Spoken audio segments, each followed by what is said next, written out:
ఏపీలో political heat ప్రారంభమైంది. నామినేషన్ల పర్వం పెద్ద ఎత్తున కొనసాగుతోంది.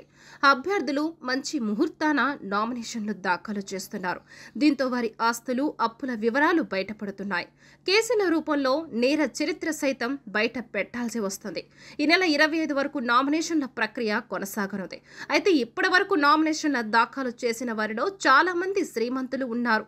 అందులో టాప్ ఎవరు, లాస్ట్లో ఎవరున్నారు అన్నదానిపై ఆసక్తికర చర్చ నడుస్తుంది.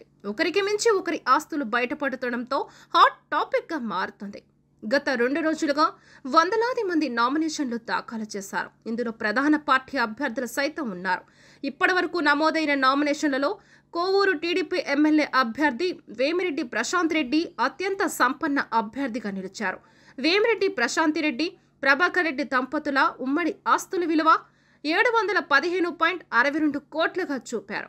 అందులో ప్రశాంతి రెడ్డి పేరుతో 76.35 కోట్లు, వేమిరెడ్డి ప్రభాకర్ రెడ్డి పేరిట 639.26 కోట్ల ఆస్తులు ఉన్నట్లు అఫిడవిట్లో పేర్కొన్నారు. అటు అప్పులుగా 197.29 కోట్లను చూపారు. 6.96 కోట్ల విలువైన 19 కార్లు ఉన్నట్లు పేర్కొన్నారు. వేమిరెడ్డి దంపతుల తర్వాత స్థానంలో వైసీపీ అభ్యర్థి బుట్టా రేణుక నిలిచారు.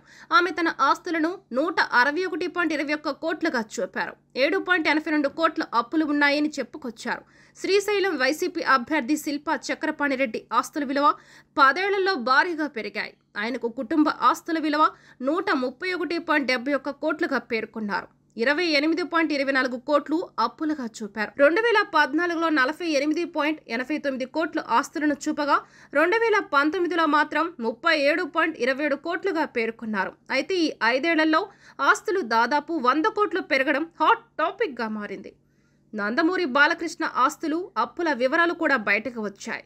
హిందూపురం నుంచి నామినేషన్ వేసిన సంగతి తెలిసిందే. తన ఆస్తుల విలువ 81.63 కోట్లుగా బాలకృష్ణ చూపారు. 9 కోట్ల రూపాయలు అప్పులు ఉన్నట్లు పేర్కొన్నారు. బాలకృష్ణ భార్య వసుంధర ఆస్తుల విలువ 140 కోట్లుగా చెప్పారు. 3 కోట్ల రూపాయలు అప్పులు ఉన్నట్లు అఫిడవిట్లో పేర్కొన్నారు. మొత్తానికే అయితే ఎన్నికల అఫిడవిట్లో పుణ్యమాని రాజకీయ శ్రీమంతుల ఆస్తుల వివరాలు బయటకు వస్తున్నాయి.